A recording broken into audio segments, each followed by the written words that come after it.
happened? Look at this. How am I gonna get into that? I mean, if you have parked straight, you might have been. You know, I tried to give these people on this side a little room to get in, be courtesy. You have to think about you, not I know. Yeah, every man for themselves, dog. I know. I'll see you guys there. We can be generous at some point in our lives, but sometimes shit like this. I guess I'm gonna start being. Here comes my evil era, bro. Nah. I'm gonna start. This shouldn't start making you become evil, dog. It's supposed to make you think twice next time. I'm gonna become. Okay. My evil arc starts now. Mames. Thank you, Dana.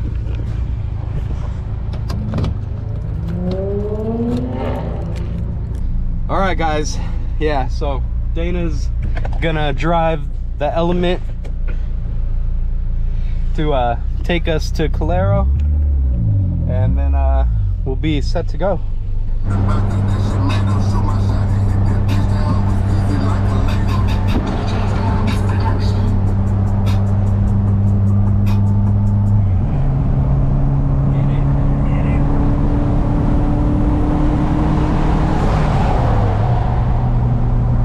Go, go, go! Pedal on metal. See ya.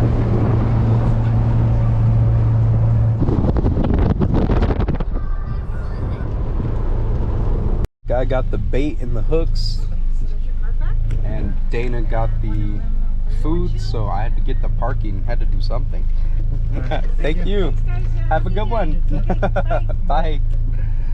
Heck yeah. Let's go fishing. What is going on, you guys? Welcome back to the channel. Today we're back at Calero, and we're gonna see what kind of fishes are in this lake. Out here with the boys. Got Herb's Element back there, Hades, SI. Now, when we were here a month or so ago, when we did the suspension review for Project Blueberry, the water was actually higher, and we didn't really see all of these weeds right here on the bank. And now you can see how tall they are and how much the water has dropped. So that means we're gonna walk pretty far just to find some clear land over there, those coves, and then hopefully we can snag some fish. I'm not here for Loch Ness Monster today. I'm here for just fish tugs on the pole, and we'll see what we get. We got this little pen right here that SI brought, and this one's pretty cool because this is actually a it's a mini freaking fishing pole. Is it? Look at this. It's a mini fishing pole, and you literally just extract it. So I think with this one, I'm gonna set it up for bluegills, because you know bluegills don't really put up a ginormous fight, and you don't really use a giant hook from anyways. So we're gonna set this up and use it for bluegills, while we use the bigger 6 foot for bass, if there's bass here. So check this out. Very basic, very simple. Then you loop it back into that hole that you created the loop with the double loop, and then you kind of wet this up, and then you pull it tight, and then wada bing, water boom. Oh wow, I did that by memory and it worked out. Oh, look at that. Bada bing, bada boom.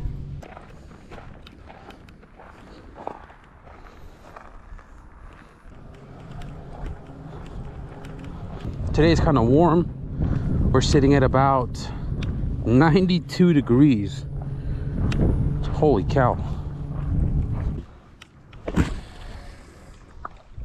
Oh, I literally just skipped it. Okay. This is gonna be kind of hard because the camera's kind of in the way of my reeling. A lot of small minnows. Bunch of little small minnows. So I kept walking, and I kind of lost the boys a long time ago over there at the dam, and the water is just really shallow. And I know over this hill right here it gets deeper, and I think that's kind of where I'm headed.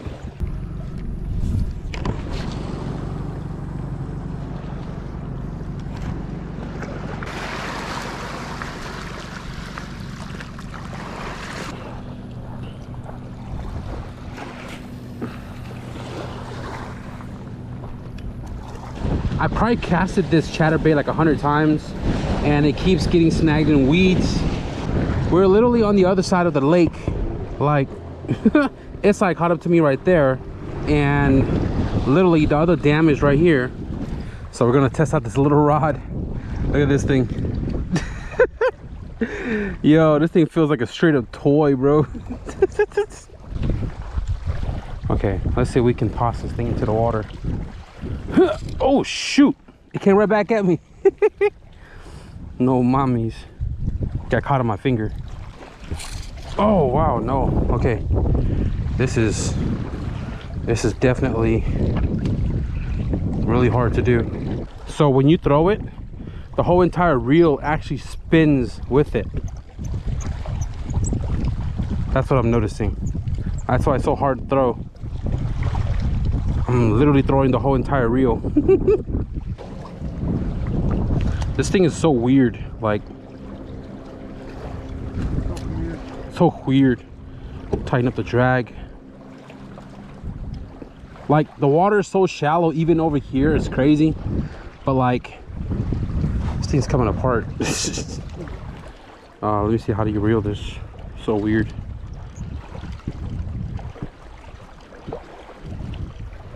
Okay, that's way too loose. Way too tight. Oh no, that feels like the freaking bottom of the water. Like it's dragging on the rocks. This one has a weight on it. Really tiny weight. Hey, we got a fish on. No, we're snagged. Oh yeah, there's a fish. Yo, tiny rod, tiny fish. Say less. That's a small little bass, dude. Look at my thumb, dude. Yo, that's hilarious. You're kidding me? Okay, so confirm we have bass in this lake, except where are all them big ones at? Bro, that's a little yo, I'm dead. So the only way I can toss this thing into the water is to fully loosen up the drag, pull out the line, and then just freaking rodeo toss it into the water. Kind of like fly fishing, except I'm pulling the line out really far because I want to kind of chuck it out there. Okay, and all I'm doing is just doing this a quick little loop to loop like this, and then just chuck it into the water. I mean, it ain't going far, but it's going somewhere. Okay, so I guess now we're just gonna hopefully we'll hook up another one. I mean, mini bass, mini rod, who's complaining? I can't really feel it.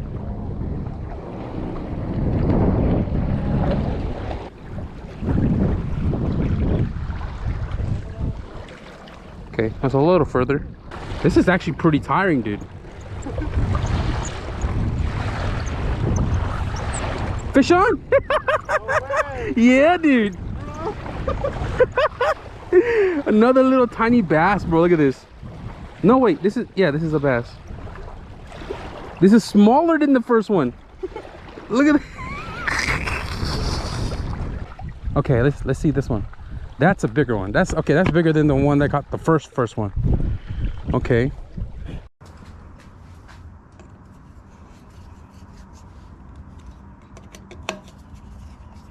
All right, guys, so next day here from our fishing trip yesterday.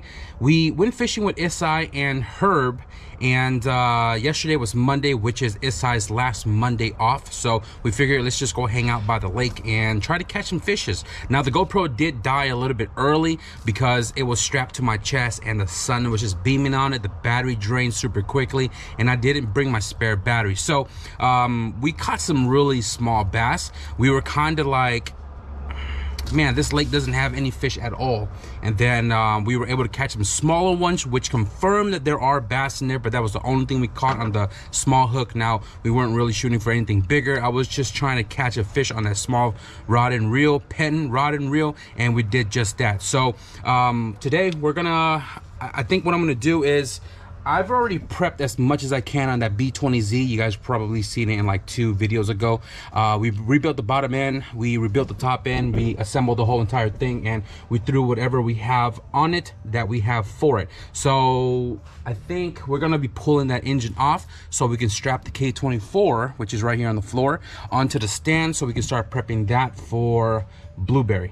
The B20, I'm still missing some valve cover grommets right here. I did have one brand new one from Honda. I'm probably gonna order a bunch of them just so I could secure this valve cover into place, since we are done with the valve train and the timing side of things. I went to the parts store the other day and I grabbed all the gaskets and everything I needed, and I forgot to get spark plugs. Now I do want to plug up these holes just so we don't get stuff dropping in there like one of these. That'll suck pretty bad. But probably just gonna throw some napkin in there, only because I don't have any more spark plugs. I threw it all out because I told myself to stop being a hoarder, and I'm just going to shove some napkin in there, not all the way, just so we can pull it back out and ensure we're not going to be dropping anything into these cylinders. Probably going to do the same for the exhaust hole on the cylinder head. Just want to make sure that nothing, you know, nothing's going to mess this up on its first startup, which I think might be soon, because I really want to know how well this engine is going to turn out after the rebuild. I might stick it into a car just to turn it on. Just to turn it on. Now you guys may be thinking like, damn, you're just going to throw it in the car to make sure it works and then take it back out? Yes, that's what I'm going to do. It looks like I don't have any grommets here for the intake manifold. I actually only have 2. The other 2 is missing, so obviously injectors as well too. So let's go ahead and try to find some injectors and some grommets to toss in there. Let's see what we got. Let's see what we got. A bunch of old injectors. More old injectors, no grommets. We do need these little fuel rail spacers. Do I have another one? I sure do. So these guys space the fuel rail from the injectors. I do have another box of injectors somewhere. Might be. Oh, I got one of the homies pulled up. The homie Red Eyes just showed up from the junkyard. He's not from this neck of the woods, but they came to our junkyard and swooped a 99 2000 front end for this car.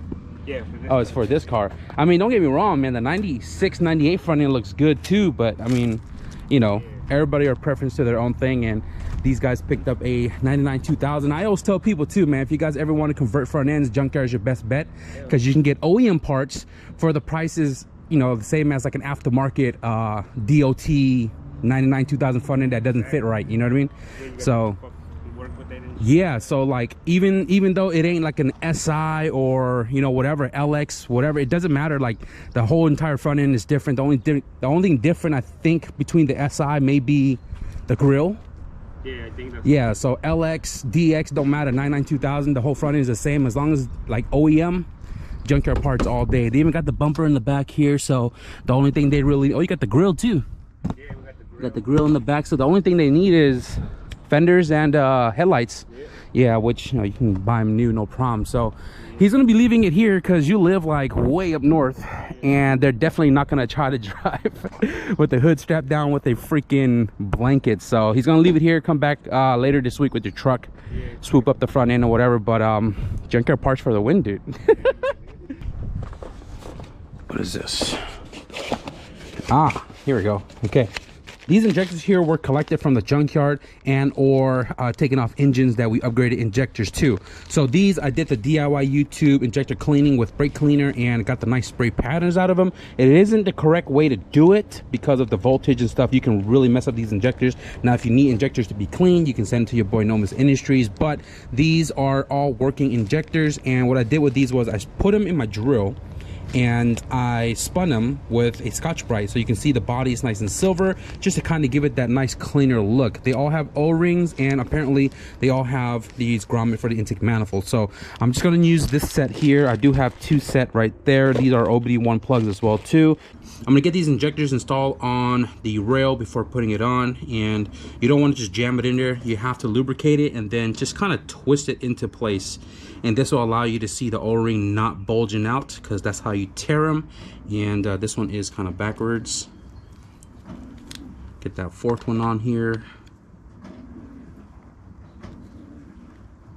Once they're all nice and seated, we can go ahead and install the fuel rail and injectors. Put my 10 mil on here.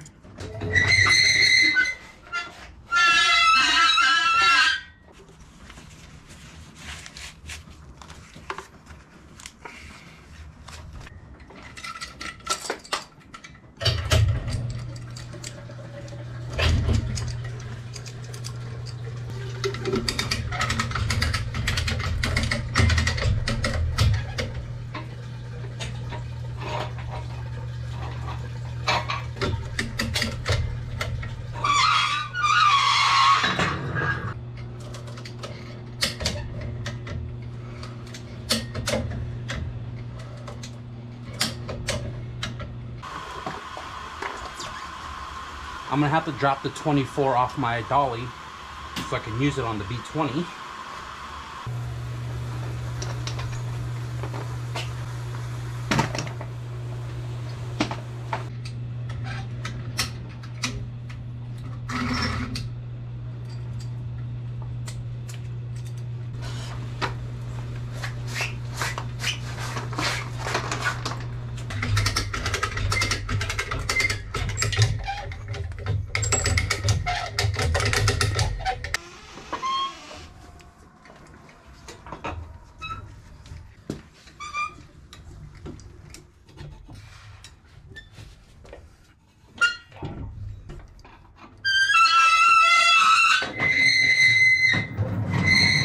So I have the B20Z wrapped up in a bag here and just kind of put away for when I decide I'm going to swap it into, when I decide to use it. So the K24 is on the stand, and what I wanted to do with this, probably not in this video, is to do the K20 oil pump and all the timing chain tension and all that part, but I still have to wait for parts to show up before I can even do all that. So we're not going to really touch this. My goal was just to assemble that to get this on the stand so we can prep this to put into Blueberry. Before I end this video out, we're going to pull Blueberry up and do a compression real quick. E85 turns on, no problem.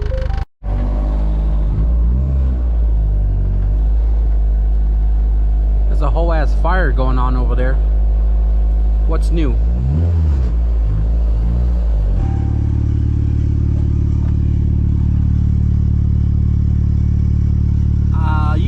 You can barely see it, but I can see the smoke coming out of here. And it's almost clear, like white, but you can see all of the black soot coming out the exhaust.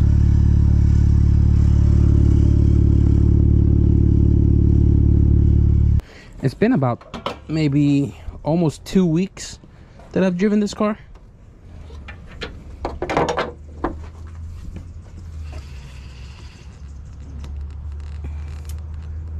Not bad. There's no in and out at all. No oil leak down here whatsoever. Super duper clean. But yeah, I'm gonna go ahead and pull all this out and stick my compression tester in there and see where we're sitting at.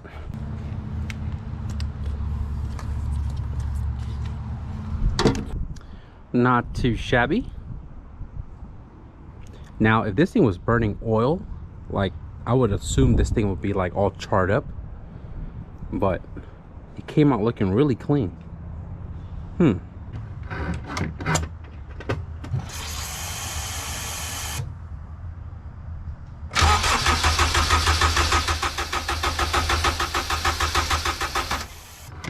So it looks like cylinder number 4 is 180, 190, 195. 195.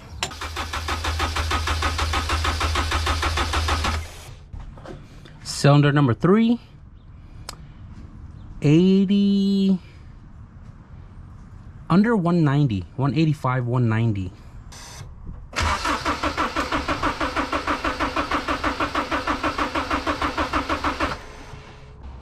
Cylinder number 2, 180, probably like 179, maybe 180.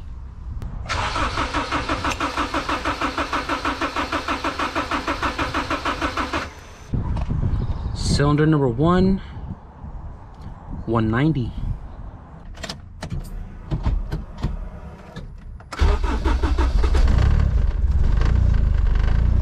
Now, I don't remember if I did a compression test before, but the compression we did just now is not that far off from each other. There's no smoke coming from the valve cover. There's really no smoke coming from the catch can.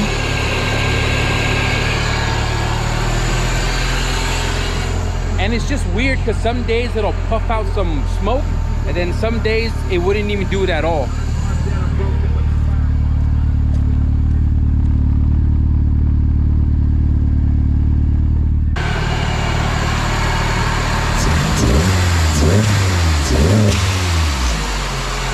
Blueberry does have a brand spanking new OEM K24 TSX head gasket and ARP head studs, but I might have to do some more tests to see why it's smoking the way it does. The spark plugs, where they seem optimal, they seem normal for E85, and just the way it's burning, like it's not super rich, it's not super lean.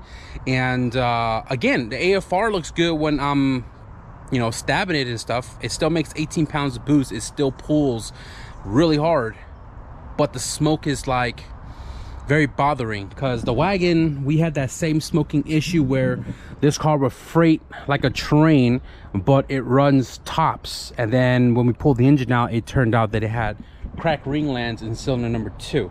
Somebody did mention that it may have cracked ring lands, but you know, honestly, the only way I'll know is to either do a leak down test, which I mean, I should have done it, but wasn't really feeling it, or just tear it apart and look into it. Now, I do plan that if this block is good in a sense, like cylinder wall wise, the original plan when I pull it out is to rebuild that engine to use it for a later time. I'm confident enough because the KRX engine was rebuilt K24A2, and that thing has been running tops as well too. So if it comes down to it, that 24 goes in, this one comes out, it gets rebuilt, we put it away for a later time.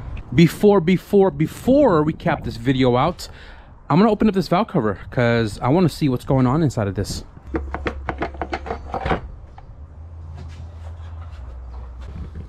I don't know, about 60,000 miles, my boy. Why do I always give out so many benefit of the doubts? This thing is kind of sludged up a little bit too. God dang, dude. A lot of buildups. You see, this is what happens when you trust too many people.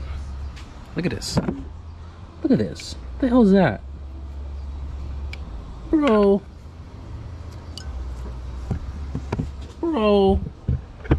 60 some odd thousand miles, my booty hole.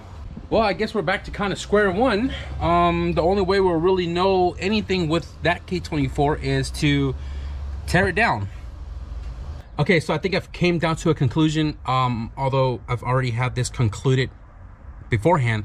Project Blueberry was supposed to be set to be swapped, get tuned, and go to test and tune, which is this Saturday, 4 days away, and I don't think that's gonna happen. I was supposed to have 10 days to work on the car, but the B20Z kind of took a little bit longer than I had wanted to, but at the end of the day, B20Z is completely rebuilt. So we're gonna push Blueberry back off to the side because we have now shifted our focus to something else. Blueberry still runs, still drives, still boosts pretty hard, still feels freaking awesome, and I just got to deal with a little bit of smoke. But aside from that, Blueberry is going to get pushed off. I'm not going to drive it as often, but just know that the car will still turnkey run and drive wherever I need to take it. So our focus has been shifted a little bit. I know in the previous videos we kind of talked about this new project car. That's still going to commence, but I've been talking to some friends off camera these last couple of days, and I think we have a different project that's going to come on to the channel here, and our deadline is Race Wars. If you guys don't know, up here in Northern California, we have Race Wars in August, somewhere in mid-August. It's a Friday, Saturday event, 2-day event.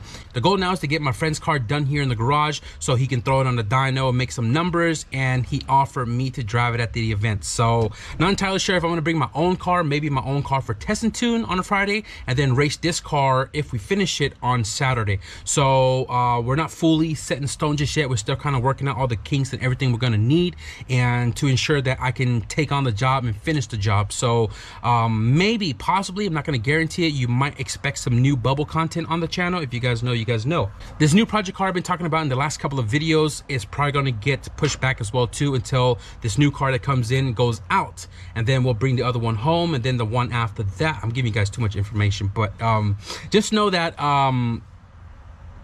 we have shifted our schedule a little bit, and you guys just gonna have to flow with me here, and I think it's gonna be a fun one for me. I hope it's enjoyable for you guys, but yeah, we're kind of shifting our schedule here. So we're gonna wrap up this video. This video was kind of all over the place. We went fishing with the homie Herb and SI, shout out to you guys, and then we came back, worked a little bit on the B20Z, got it swapped on the engine stand with the K24 right there, so that is ready to rock and roll whenever I am ready to rock and roll with it. We cycled the engine on Blueberry because it is sitting on E85, and we also did a compression test to kind of figure out where the health kind of lies because of this whole smoking situation, but hopefully we get to dig into it a little bit more. I hope you guys enjoyed this video a smidge. If you did, man, be sure to leave a thumbs up, and if you guys want to get back on track with me here soon, be sure to hit the subscribe button. But with that being said, thank you guys for watching, and I'll see you guys in the next video. Peace.